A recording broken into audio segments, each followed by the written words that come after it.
Hello and good evening, dear friends and audience. Tonight, or good afternoon. good afternoon. Yes. Or good morning, good afternoon, morning from the area of Sammamish, and from Chicago. It's a fantastic lunchtime approach. Ben, our guest, where are you positioned to share the greetings in the right time frame? Today I'm in the Washington D.C. area, so I'm in. It's 1 o'clock here, so it's the right time. So it's lunchtime. Cool. Yeah. So what are you bringing me, Marshall? Well, I could force you to have some deep dish. A little Italian beef sandwich, please.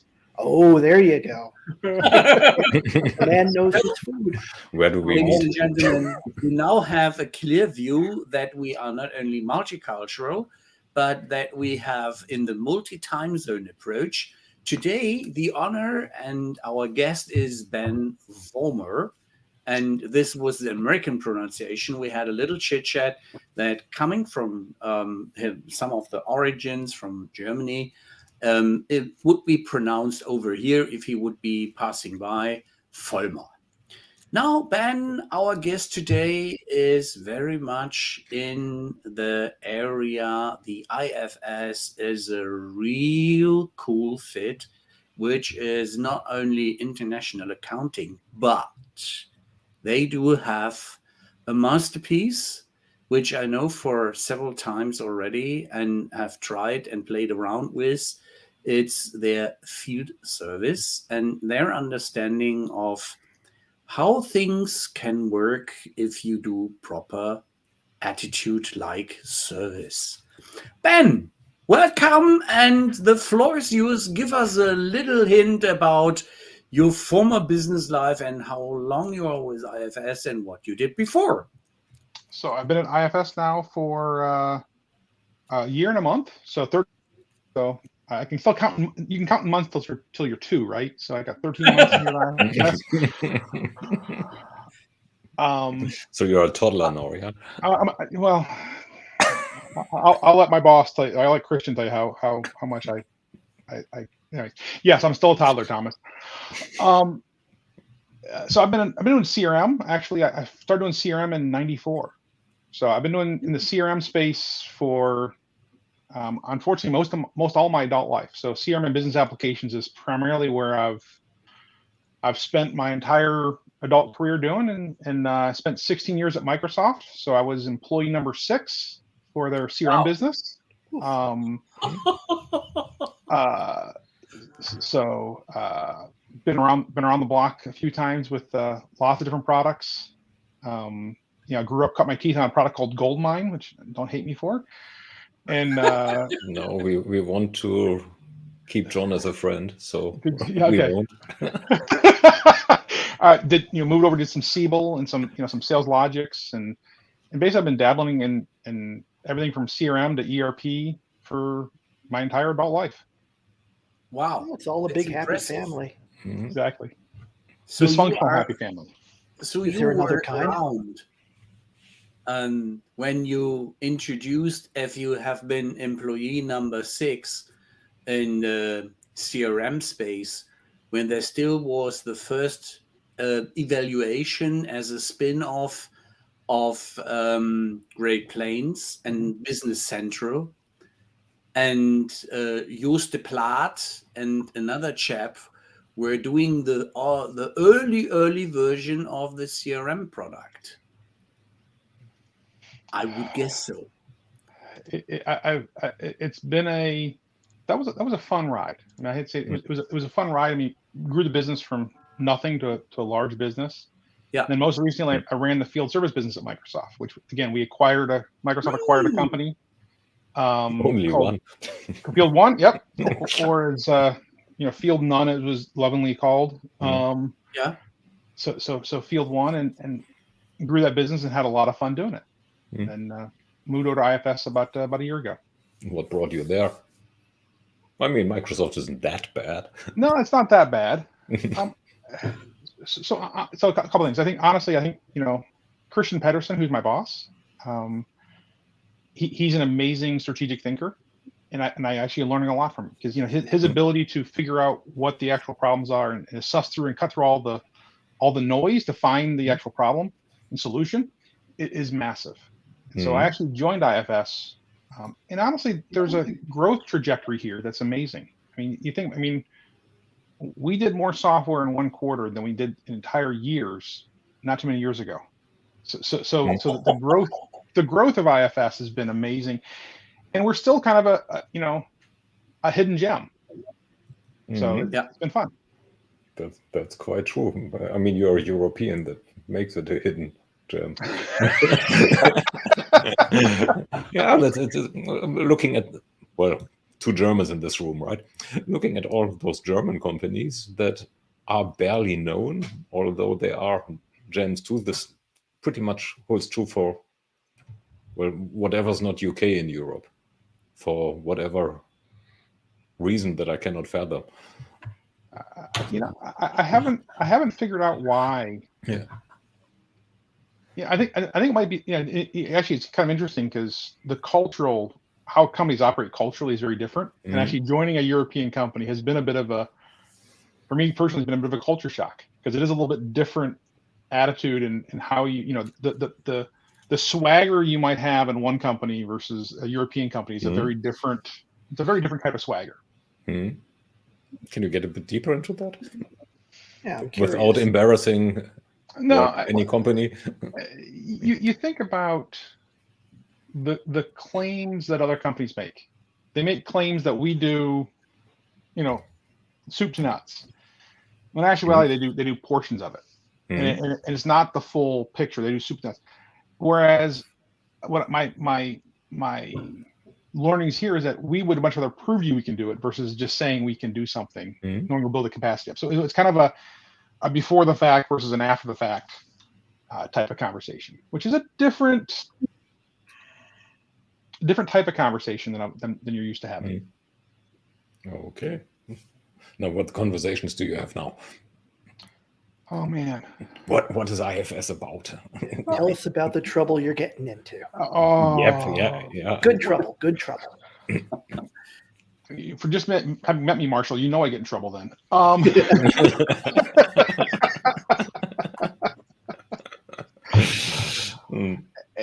think that what makes IFS interesting, and what kind of trouble I get into now is really around. IFS, as you said, was kind of formerly known as an ERP company. Was kind of known as credits and debits and accounting. We made some significant investments in basically anything service related. So think about field service, asset management, project service. I mean, really where we excel is in when companies have the moment of service, which isn't necessarily in customer service or in field service. It's in delivering something to somebody. So if you think about it, getting your paycheck from your employer is a moment of service. If you don't get your paycheck, who are you on the phone with? HR going, "Where's my paycheck?" Right? Immediately. So that's kind of a moment of service. Another moment of service would be, manufacturing a part, manufacturing it right. If somebody ships you an order and the order's not right, getting that order right on the way out is still a moment of service. So really what IFS does is that moment of service, but we kind of have across, kind of three things. One is the employee side, the resources, the humans, the employees. One's the customer. And the third one's kind of around assets. As servitization is kicked up, servitization, if you've talked about field service at all, servitization is like, everybody and their brother wants to talk about it. But that really has changed asset ownership. So the lines now between enterprise asset management and asset servicing and field service are now kind of blended together. And so what makes IFS interesting from my perspective is that we have all those assets, no pun intended, under one roof in one product. And so you can manufacture a product, do a project to install the product, and then service the product, either your own servicing, your own product, or your customer's product, all in one place, without having to jump through. If you look at our, the competitive landscape, there's 3 or 4 products that are required from each one of those manufacturers to do that, where ours is all one product. Isn't that partly because of customer demand? So just getting into this suite versus silo thingy or topic. Yeah. So often the whole promise, or a good part of the promise of the cloud was, well, you don't pay for everything, you just pay for what you need right now. Yeah, that's the promise of the cloud. But then how do you take, for example, and if you want to get a list of all the customers that have bought a product that have a recall on it, schedule service for that recall, and do some extra work against it. I mean, every I don't care what product in the world you have. I mean, if you manufacture a durable product, you know, that refrigerator behind Marshall has had a recall on it. And when that refrigerator has a recall, how do I service a technician, send a technician out there for it? How do I, you know, send Marshall an email saying, hey, you know, your refrigerator is being recalled? You know, so the promise is I can just buy what I need, but the reality is I'm going to end up needing bits and pieces from all those areas to make my service play actually work properly. So it's not about any one center of operation, it's coordination. That's the deal. Orchestration. Building your house, for example, is a I mean, that's a service. I mean, that's, you know, we call it project basis versus field service, but that's still a service. So you still need resources, you still have employees, you still have skills, you still have skills-based routing, you still have all those all those same challenges, but for whatever reason, we've kind of lumped it in a different bucket as a technology firm versus lumping it as we're going to solve that problem you have of service. So how you match, for instance, to get the right people at the job? Do you have in your field service solution something like a skill base where you know you have 5 people which have that skill, 4 people which have that skill, so that you can do to the dispatching the right people at the right place with the right components? At the right time. All the right time. All those people, you know, again, I would say we are part of that. I think that European cultures, we haven't been as aggressive in telling that story, but we have a phenomenal planning and schedule optimization engine that sits inside of IFS Cloud that helps our customers, you know, customers all across the globe that change and will make things better for our customers. So it is an interesting kind of way of thinking about it, but it's not uncommon. There's kind of just deviating a little. So there's an interesting question coming in. Whether and how will this impact? So I think so servitization, by the way, I think is an interesting topic unto itself. You could probably spend an hour talking about that if you guys wanted to. Well, we might. we might. But servitization isn't really. It isn't. You don't find a lot of first place players in a market grabbing servitization. You know, servitization is I've got to do this to survive in my market. I want to move from third place to first place. I want to move from fifth place to third place. So servitization, you're not seeing servitization yet kick in with, I'm going to say, the predominant players. You're really seeing servitization kick in at the lower tiers. You know, the lower tiers of the market who are trying to go up in their rankings. And so there's a lot of products that have been servitized that happen today. But I've seen everything. I've seen across the board in the past 5 years. Everything I've not seen anything that has not been servitized yet. Okay, well, putting a slightly different slant to it. So what I usually say is that product placement, price are getting kind of irrelevant because they are commoditized, which means that the servitization means the experience component of it will become more interesting. So what Martin now is saying, if the runtimes of the products are getting slow, that's getting less important as well. Well, and I think there's a nuance there, which is, you know, servitization is where the ownership resides usually with the company. You know, you basically are leasing the product, you're leasing that capacity, if you will. The ownership resides with the manufacturer, for example. What I think where you just went there, Thomas, is more that service has become critical to a differentiation for our customers. I mean, think about your cell phone provider. Now, poor Rolf has one to pick from, but Marshall, you've got at least 5, right? Yeah, there are a few out there. Why did you leave your last one? I'm probably not the guy to ask. I've been with my current carrier for, a long time, probably since 2005. And would you like to know why? Sure. Yes, please. Because I am lazy as fudge. That's probably one of the reasons that you'll want to get into is people do not want to make the change because it's often difficult. But when you have faced that difficulty, like nothing spurns you quite like anger. Like, true. Okay, have you ever sworn not to buy another brand of car or brand of phone or brand of anything because they failed? Yes, have done. And 99 out of 100 times, it's not the product that failed. It was the service around the product that failed. You are right.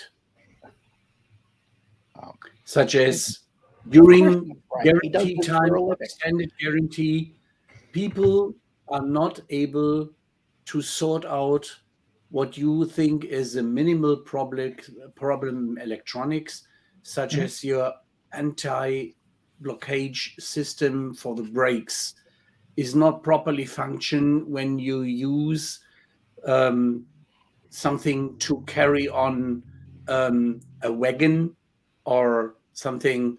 The German version of the German word is Anhängerkupplung. So if you connect a trailer to your car, that system was shut down and it did not any longer automatically break down or do some electronic services which the assistance system should perform. And this was a known problem. You could read it in several forums from users. And I addressed the dealership for my car and said, I would like to get this sorted. I have been there for 3 times and the reactions were more or less reluctant. Then I offered them some more attention through the media.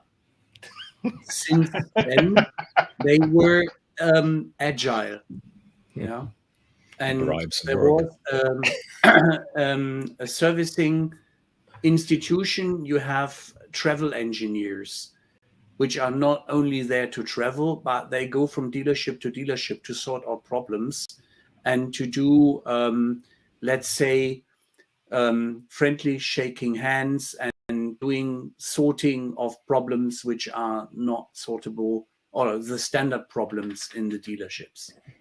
And he said, we take that car from left to right, from up to down to find that problem. And they exchanged a massive mass of funny little pieces. And that was some hard work.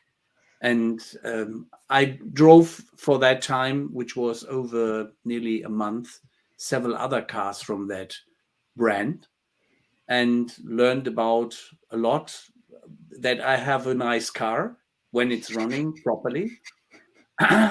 And they tried their very best, and they were, to a certain degree, they were extremely sorry that they have not performed the good service from day one on and were reluctant to sort it in an appropriate way.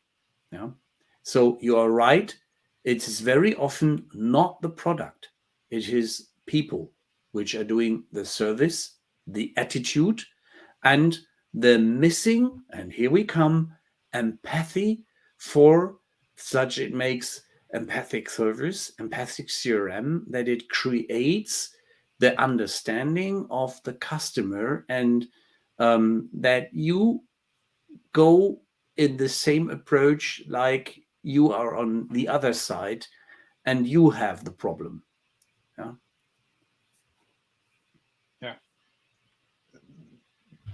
Yeah, it reminds. Sorry, I think it reminds me of. Getting back to telecom and similar issues. Something that I'm sure, something I think we've probably all faced, both in private life And in business life, if you've been working in tech for any length of time, is your internet service provider.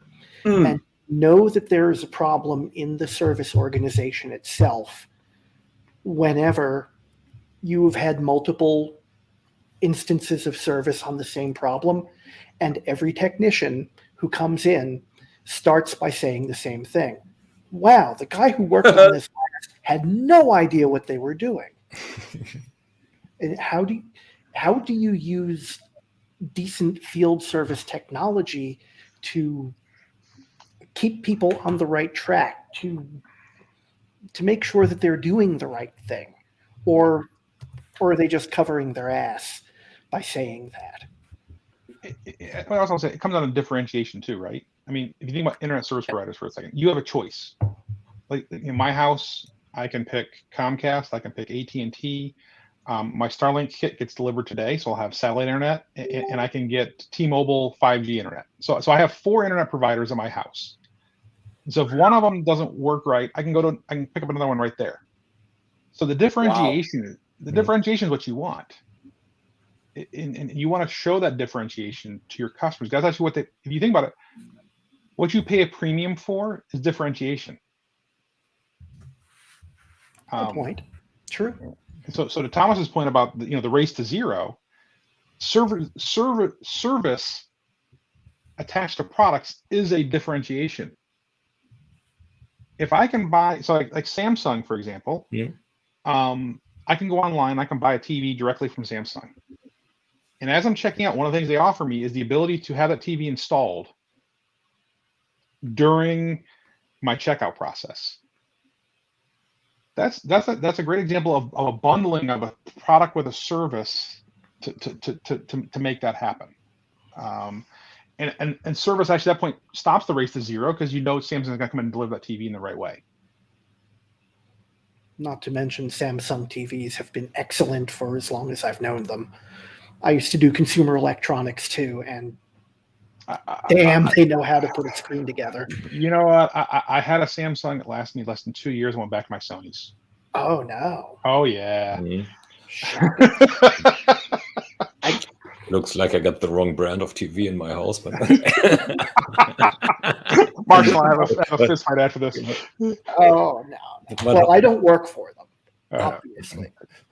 But I've kind of always been a fan. I used to do reviews of them both as monitors and as televisions. I've bought them personally for my own use. There are a lot of reasons why I'm a fan of theirs, and the fact that they've got that service component tied in, whether it's their own or through a partnership with the store that you're working with, it's a real differentiator. As you're saying, it's got power. Well, you go back to Rolf's story, though.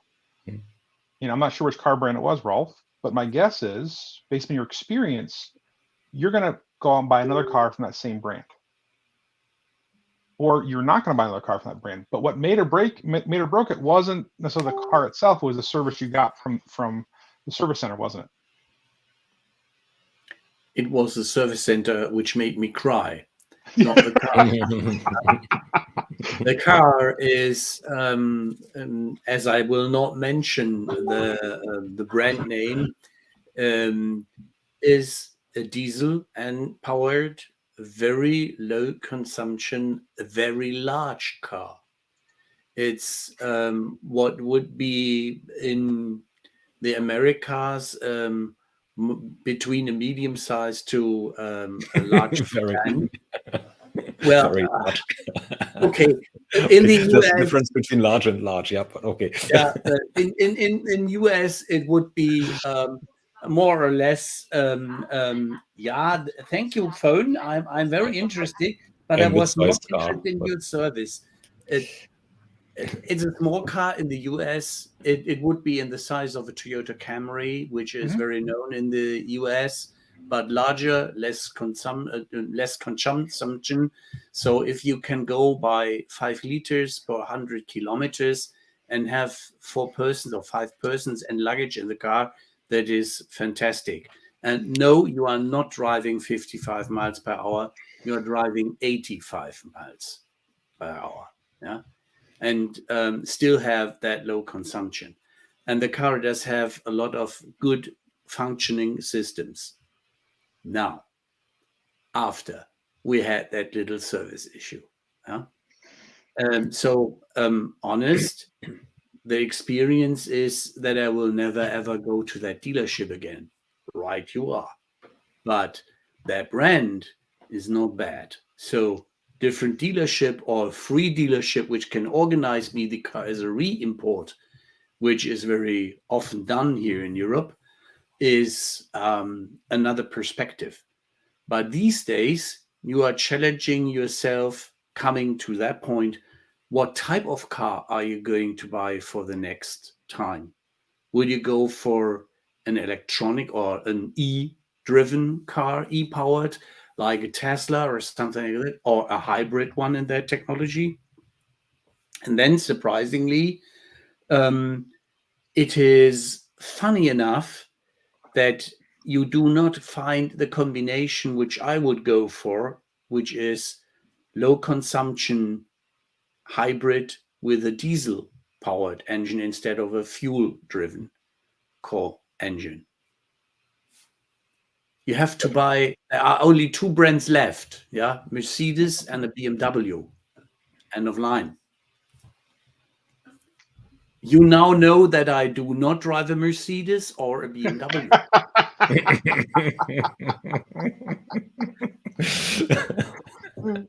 I need more customers. But getting back a bit to the service portion instead of advertising car brands, of which we had now 3. Sponsor us. Yes, right. Of course, we advertise more cars, but in general, if you're saying that what you're basically saying, Ben, is that the service is kind of underpowered or not looked at from a process point of view. So what needs to change? Well, it's not looked. I mean, so again, I think the analogy I use when I'm talking about field service is that of Istanbul, which is kind of an interesting analogy usually, because if you're familiar with Istanbul at all, it sits on the European plate and the Asian plate. And so field service really bridges operational with the customer experience. I mean, you think about it, you talk to a field service leader, they want to know things that are generally more, what's it cost to deliver the service? How often does service get delivered? The technician skills, which is more akin to an operational aspect as opposed to what's the customer experience. And so in the past 5 years, you've seen that shift where they now want to talk about the customer experience because that's become a critical differentiation for them. But it's really what makes field service interesting and why companies have a hard time doing it is because it bridges operational with the CX components and makes them and forces them to bridge each other into each other, which makes you have to break down some silos that exist in companies today. Could you get us a hint about your installed base?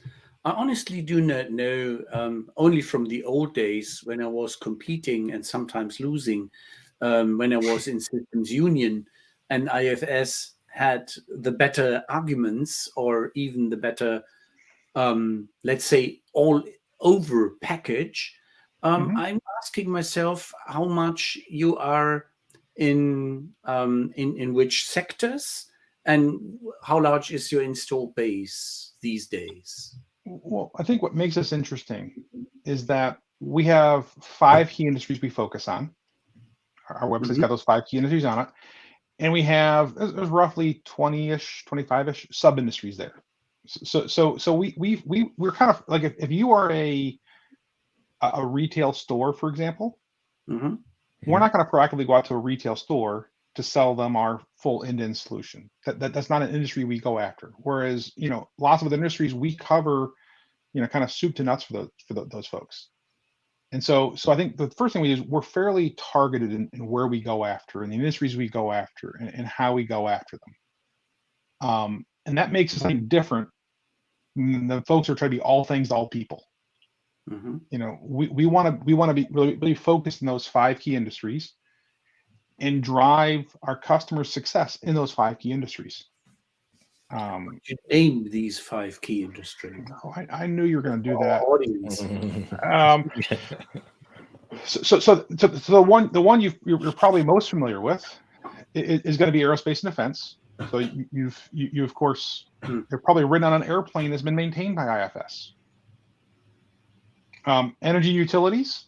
So we actually started with our very first job as a company 38 years ago, 40 years ago now, was actually managing and maintaining an energy plant. Engineering, construction,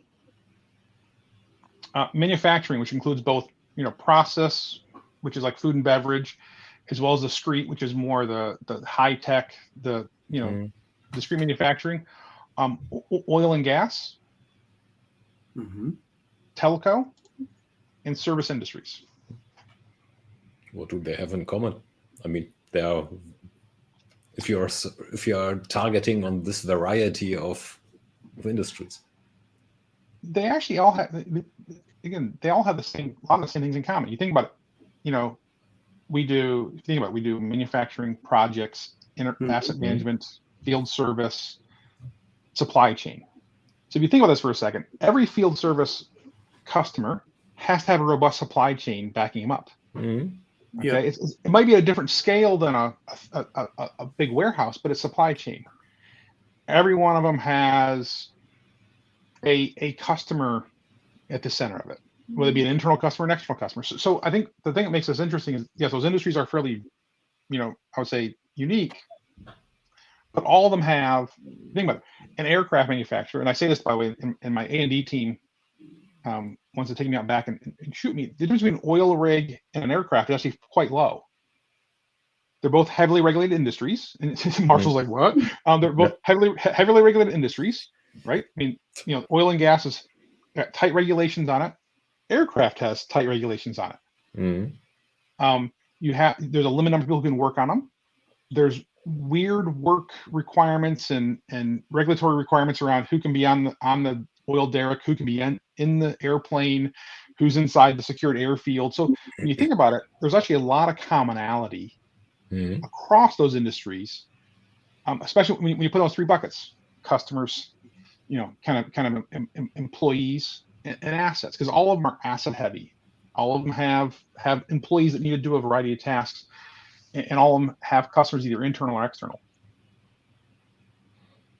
And all of them are things that, while they may require regular service or maintenance or emergency repair, it is not in the customer's best interest to have someone on site as an internal asset, obviously, or there would be no field service.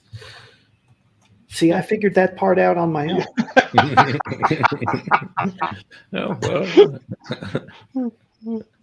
But it is, just talking to his point on it, it is a weird, but it is, there's a lot more commonality there than you would think across those industries. Now at the outside edges, there's differences, but at the core of it, a lot of similar commonality. I don't know, Rolf, I don't have our latest customer sizes, but I can tell you that, if you look at our most recent earnings, we're growing like a weed. We've added customers across the board. Our revenues are up dramatically. We are. I would say I would call us, based on what I know of other places I've been in, other sort of size companies I've looked at, and the industries we're in, we're definitely a dominant player. Getting back a little to the core topic of field service. Hi, Christy. So that's actually quite an interesting question. I think geolocation will affect the future of FSM. Ooh. Look at I don't know whether this is her intention, but looking at, there are things everywhere on this planet right now that once in a while need to get serviced. and then there are things that are in areas, or that just move. Another thing of geolocation, or that are ring fenced. So, doesn't that have an impact? Well, because it depends. I would say it depends on the line of business you're in. If you're in a high volatility, volatile schedule business, so you're a utility, you're a telco, right? You know, then geolocation, the technician makes sense because then you got to figure out where the techs are and how you get the jobs and routing. If you're talking about the assets, right, then geolocation also makes sense. And sometimes, by the way, there are no street names, there are no road names. Geolocation. I would say, I think depending on if you move out of the B2C world or with a volatile scheduling into the kind of the industrial space, then I would say even your supply chain geolocation becomes a critical thing. So is there? Yeah, aerospace is a phenomenal example. Where is that airplane at? Where is that airplane going to and from? But then also, again, to kind of back that, is the parts of that airplane. So I mean, think about it for a second. You ever try to ship something internationally? I know at least two of you guys have. It's always horrible, right? Could you imagine trying to ship a $30,000 part, for an airline? How do you get it there?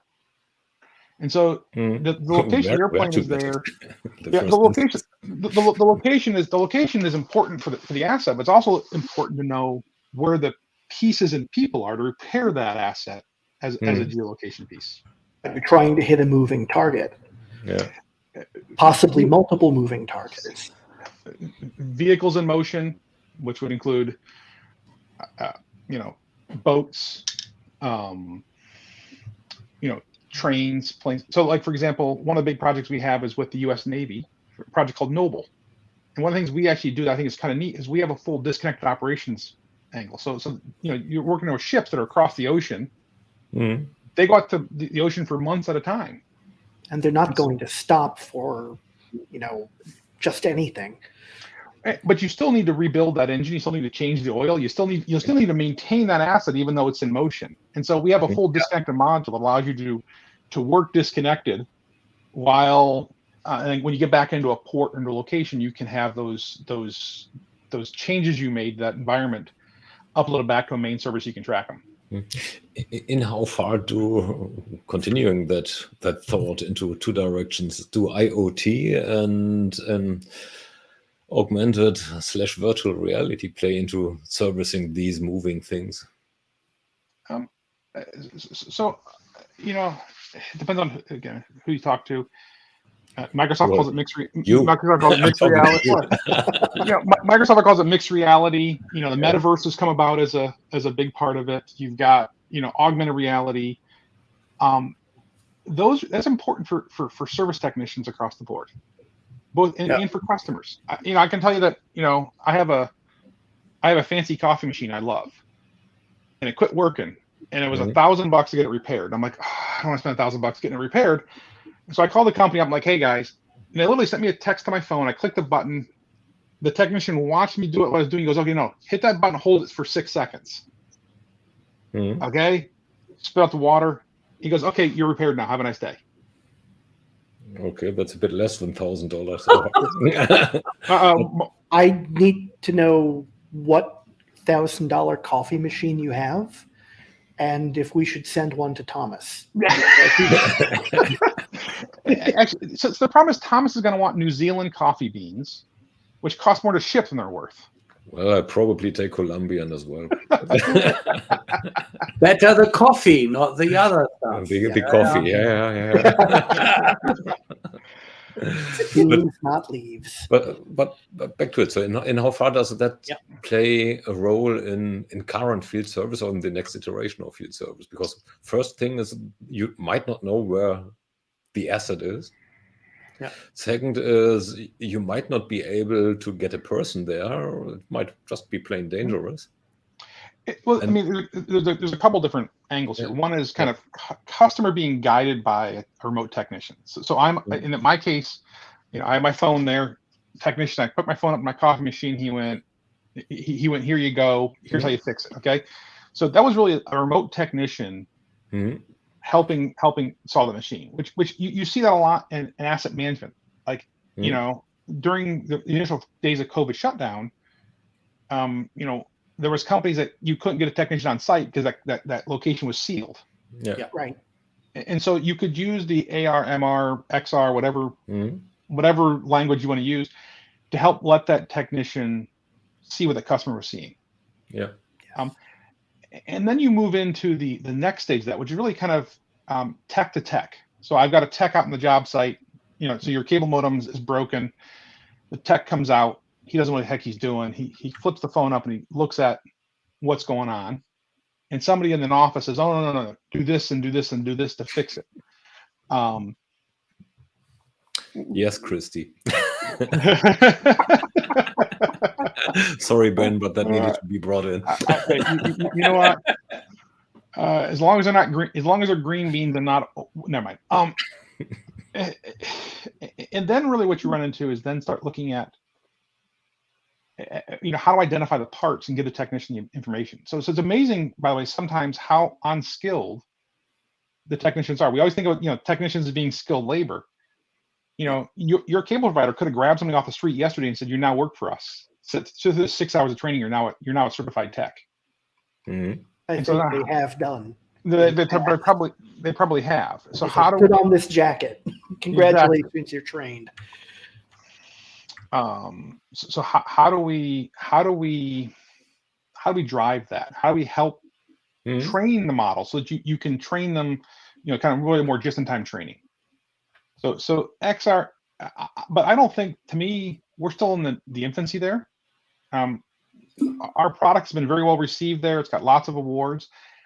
I don't think there's a lot of maturity that area is going to have as it continues to grow and kind of come about into its own. So what about CRM at your end? I was always curious when I was talking to the chap I know in Germany from the marketing department, the Swedish chap who spoke also fluent German, and he was always very cautious about talking CRM as a part of the IFS product stack and suite. He was talking about a strong partnership with some other companies where they had a nice integration, then about a module. And in 2017, they were thinking about doing an own CRM. How is the state today? Well, I think we have a module called CRM. And I'm actually very proud of the module we have. It's called CRM. What makes us interesting is the availability and the ability to pull down into the other systems with that CRM system. So do I want to be a Microsoft? Do I want to be an Oracle CX? Do I want to be a SAP CX? Do I want to be a Salesforce? No. I want to be the best service-based CRM system out there. So if you're providing a service for your customer or you're having service, and so things like selling a support contract, for example, if you ever try that with another CRM product, it's not exactly easy, fun, or great. You know, CPQ is almost always an external product. You can't see availability. You can't see what's in a warehouse. Like there's a whole bunch of CRM's on its tree like an island on its own that comes back to the mothership occasionally for data. Okay. Our view is that CRM is no different from field service. It's no different from asset management. It's no different from project. It's just one more layer in that onion that helps you meet your business goals and provide that moment of service to your customers. With relation to that, someone who has security settings in place comes pretty much from the same angle. Yeah, so you want to provide the best service-based CRM, which leads to making it easy, Uber-wise, Airbnb nice, or however you want to call it. that process. Is there something happening, and what? Do you want? So I think there's two parts of this question. By the way, let's separate them. Yeah. You do not want some strange human being providing service on your behalf to your customers. Exactly. Yep. Okay. You want to make sure they're known, and known in the best way possible. So there are, I'm going to call them lower value tasks or task works you have. So a lot of times what we're seeing is you don't see the Uberization or kind of the marketplace of workers, except for when they come down to very specific tasks. But even then, you still have to, you want to know, it's like, let's take, for example, you're doing facilities management, right? You're managing every, I don't know, Piggly Wiggly in the South. Okay. If you want to manage all your Piggly Wigglies, you want to have an HVAC technician. So you can have a marketplace of HVAC techs. But before they do work for you, you want to know, are they licensed? Are they insured? You want to make sure that they have all the certifications. So like the idea of that Uberization doesn't really happen in that broad of a sense in most places. Now, where that does get interesting is I did a project for a customer a couple of years ago where we enabled actually the local pizza delivery people to deliver parts. So the technician was, so think about this for a second. Let's just say your technicians were $75 an hour. Okay. I need a part from the warehouse to fix this customer's job.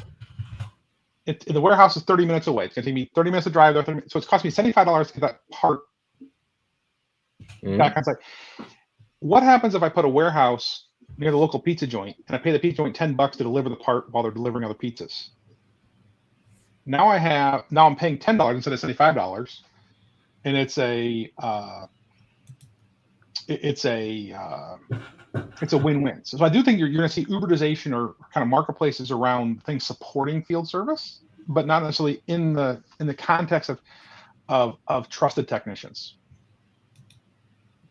But there are also concepts like crowdsourcing of technicians. So if I'm looking at this Swiss company that went into that business and got bought out, at least partially, that gets into with providing services or providing an environment that allows a service provider to offer a service gig to a qualified person. So then this qualified, of course, you need to maintain the qualification in the system, and somehow it needs to get proof. But wouldn't that fix the same issue? Isn't that a part of what one could call Uberization as well? The challenge is outside of a few kind of industries. Again, your idea of qualification, my idea of qualification might be completely opposite. Might be, okay. And the other thing, so I do think there is that exists in the marketplace today. I did a study a couple of years ago where I actually traced how many layers of technicians there were, and I stopped when I hit 2 hands. Okay, I took one of my customers and I met them and so you don't cover the Northeast America? No. You outsource that? Yeah, I outsource somebody else. Okay, who in Northeast America covers it? Well, I cover this. So if I don't cover Boston, I only cover New York. Okay, who covers Boston? Yeah. And by the time you get down the layers, I ran out of fingers. That's not but the trick there is everybody along that chain was trusted. Like you were bound by the person insurance above you, which was bound by the person. So it's a whole different. It's a whole different ball of wax, if you will, than there's companies out there that provide this for customer service, where it's it's kind of a community model of crowdsourcing how to solve issues. Is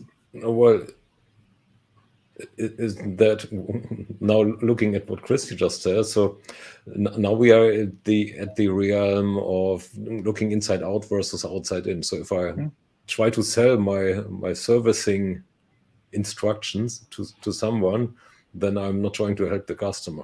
I'm helping I'm trying to help my own wallet. Again, I can tell you, there was a customer I dealt with a couple of years ago. It's a well-known brand, and we actually found a way to deflect field service incidents, and they turned it down because their technicians were paid per service visit, not per not for fixing the customer's problem. So some of it is a compensation drives behavior. So some of it is you got to change the compensation model of what you're doing to have it make sense.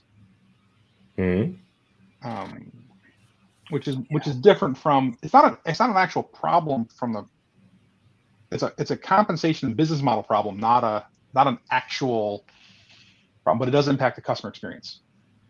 Yeah, right. Oh yeah. That's why I'm coming there. So the company I mentioned was Core Systems. Yeah. So they have the ability to, well, they offer the ability, of course, with their system to extend a servicing job to someone that is not a part of my company. Yeah. So thereby making sure that, first of all, I got more capacity as a company, and I'm more able to service my customers, and that probably, hopefully, at overall a lower cost. So triple win. That guy gets a job or gets some revenue. I get an issue solved without creating overly high cost for me or prohibitive cost for me, and the customer gets fast and quick qualified service. So triple win. So yeah, I think sounds good, but wouldn't there be a ton of liability issues? I mean, it's not like the community model of customer service that you get in a user group where it's information flowing back and forth that can be vetted by the vendor, the company itself. This is actual people touching actual things who can get actually killed or who can actually steal your stuff. Yeah.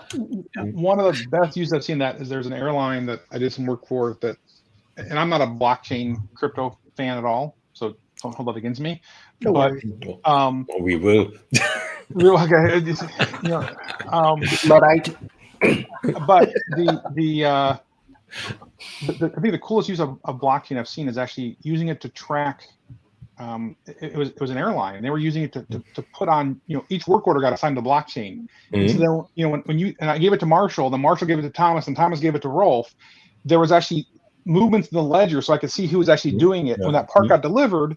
And so there's the first and last and only use of blockchain I've seen that I actually really agree with 100%, because it provided transparency and continuity across the.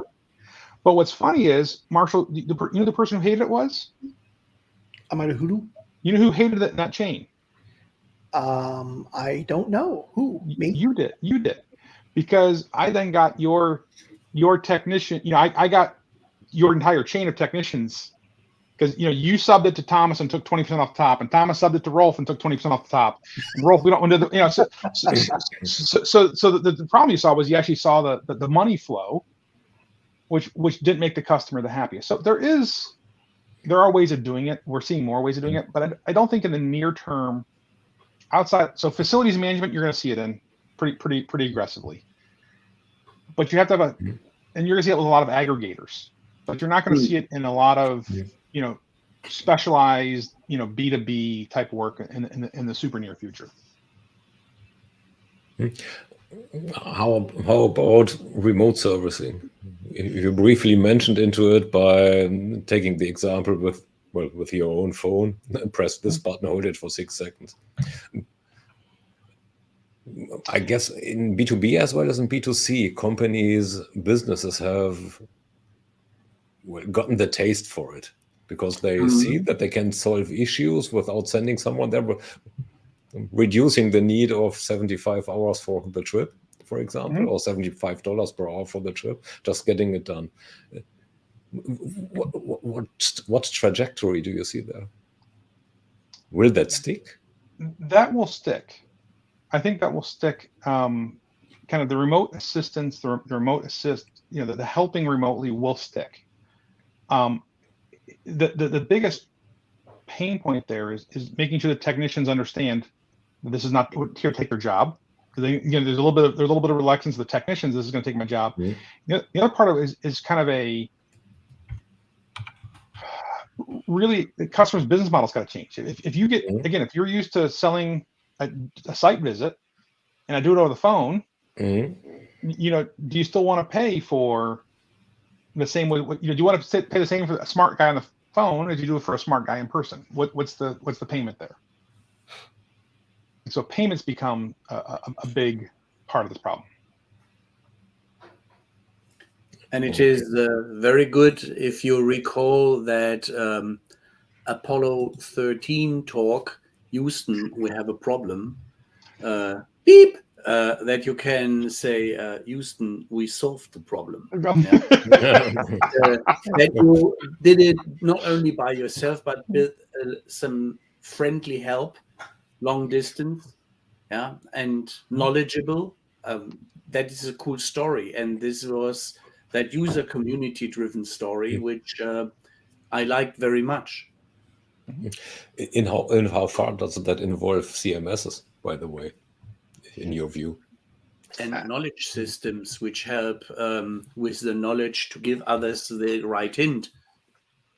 Knowledge systems and parts identification or process identification or system identification are probably the two biggest things that need to be there to support. Unlike the ML or an AI side, most companies have AI and ML models that are very specific to a very specific niche industry or piece of an industry. So you got to figure out how do you I could try to look at computer monitors versus light switches. Those are two different types of ML models. Thanks, Christy. and so you're going to see that, but you have to see the knowledge management and the kind of parts identification mature a little more.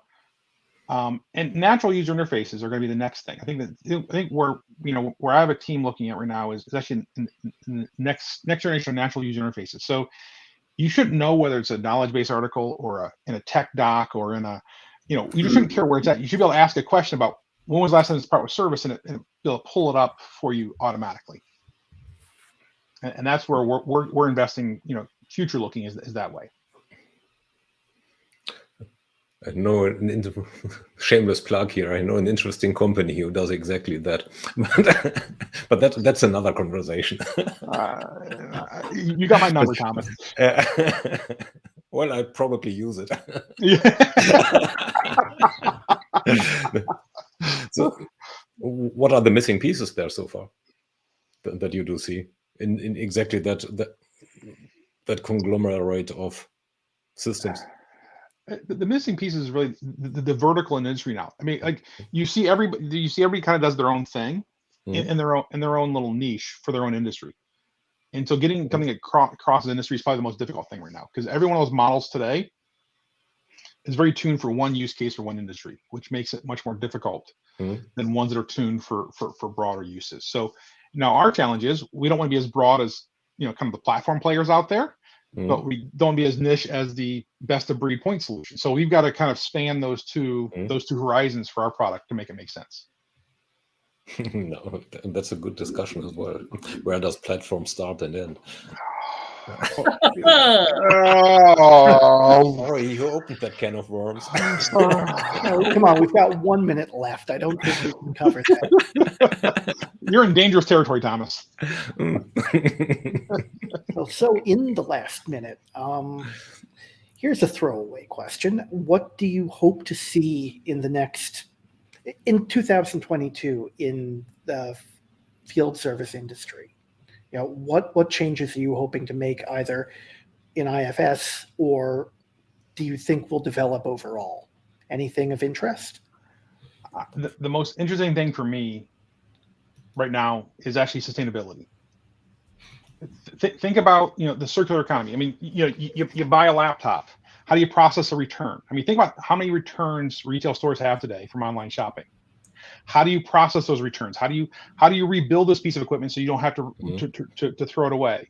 How do you do route optimization based upon the eco footprint you're going to generate, not just based on time? And so I think what I'm actually looking forward to in 2022, and I think I know we have a team working on it. I think we're gonna release it, but it's going to be really around how do we make sure that sustainability comes kind of front and center as a choice for the customer. And for the the end customer and on how sustainable they want their product and solution to be. I would love to see that. I think we all would. That is an aspect that often doesn't get mentioned. I mean, sustainability does, but not in specific parts of an operation. Mm-hmm. And that would be a concrete, tangible piece that we could really get our hands on. I'm very interested. Okay, perfect. I'll share more with you. You done good, Ben. Okay. Okay, when do we set up the briefing call? Okay, so we are on top of the hour. Unless there's one last and final pressing question, I would say, how much time do you have? I would ask, how much time do you have that way? He did just ask, how much time do you have? I booked 2 hours for you because I knew I knew once we started talking. Then we go on. You know that tasks tend to extend to the budget allocated. I know.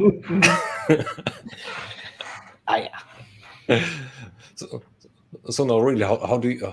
But then getting into this topic of circular economy and servicing it, how does a software vendor contribute to it? Because if this laptop goes back and forth, well, this is obviously not a laptop, but if that is going back and forth because of being faulty or wrong delivery, or I wanted just to have a choice of products to select from. I think there's a couple things. First I would say a lot of, going back to my Istanbul example, for example, depot repair is a type of field service, which I go out and grab the part, pull it in, repair at the depot, and send it back out. So depot repair is it's a modality of field service, if you will. Mm-hmm. But think about it for a second. If you're a electronics manufacturer, how many times do you get a return from a customer, and the customer says the screen doesn't work, the laptop isn't working, whatever the challenge is, right? You then have to have somebody actually collect that unit in an environmentally safe way, rebuild that unit in an environmentally safe way, and then resell it as opposed to ditching it in the landfill. And so again, this is where I think our strength comes in, which is you got field service, which handles the technician movement. Then we have a manufacturing module that handles the remanufacturing process.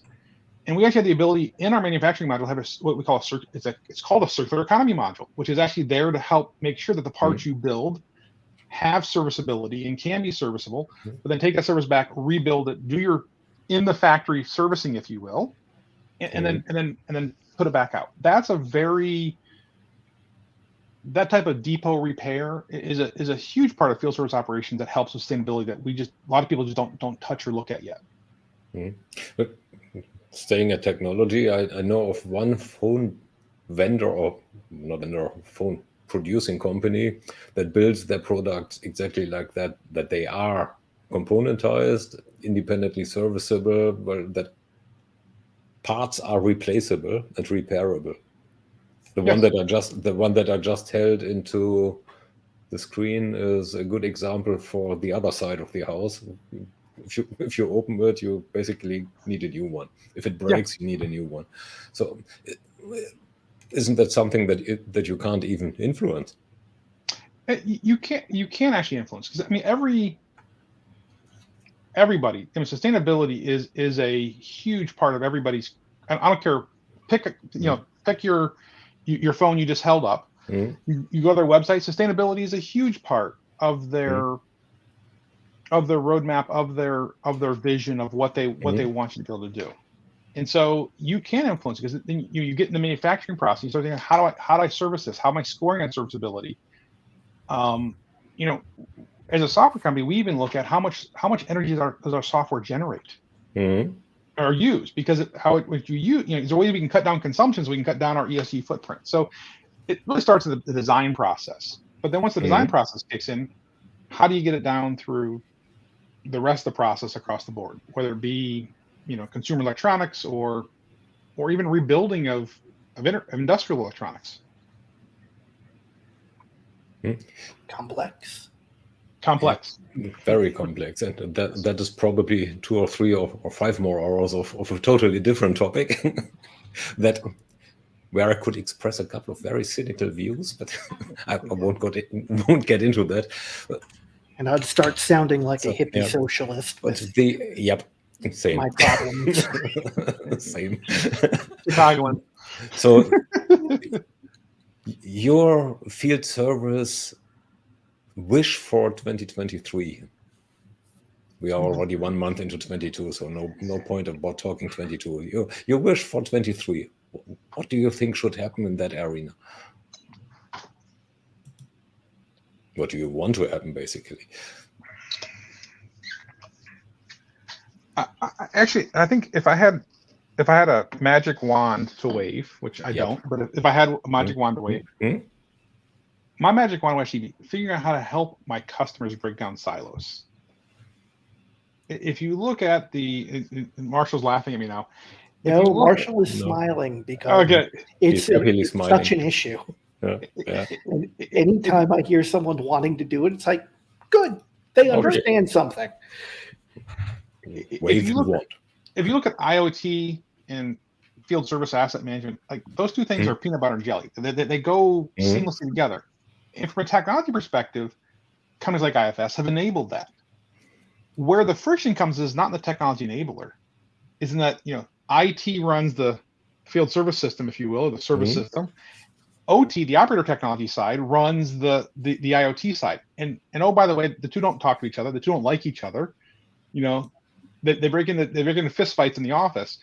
So the bigger challenge around service, I don't care how delivering your moment of service is really around aligning yourself back to your customers' needs and making sure your organizational boundaries don't get in the way of how your customers think about you, which is the number one problem we see today. Which makes for perfect last and final words, I think. Unless you have even better ones. No. Because, well, what I do think is we should continue this conversation sometime later in a second episode. So you are cordially invited. And till then, we say bye to our still remaining audience. And interesting enough, we didn't scare everybody off, so which is good. It's quite a success. Well done. And thank you very much, Ben, for being with us. Yep. It's been a pleasure. Thank you guys. And an enlightening experience. Thank you again. Going backstage now. See you, audience.